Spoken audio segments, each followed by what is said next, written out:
Welcome to Chillin' 101. We hope this video helps. You're starting now. Open Device Manager and confirm the NVIDIA GPU appears under Display Adapters. If it's missing, choose View Show Hidden Devices and scan for hardware changes. Once done, sign in with an administrator account and close any OEM utilities that manage displays. Make sure Windows Update is paused briefly to avoid auto driver changes. Then download the latest NVIDIA driver package for your laptop model, but do not install yet. Prepare for a clean install.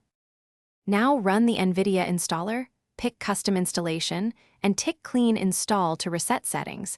This often restores missing Control Panel options.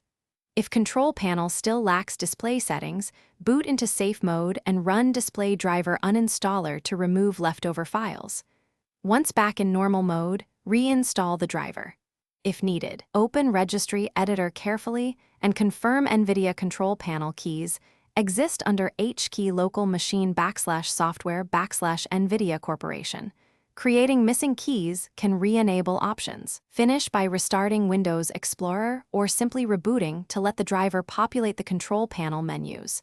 Once the system is back, open NVIDIA Control Panel and navigate to Display Change Resolution to confirm options returned.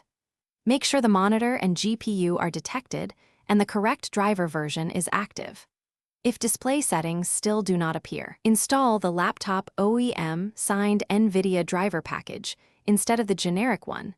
This often resolves vendor.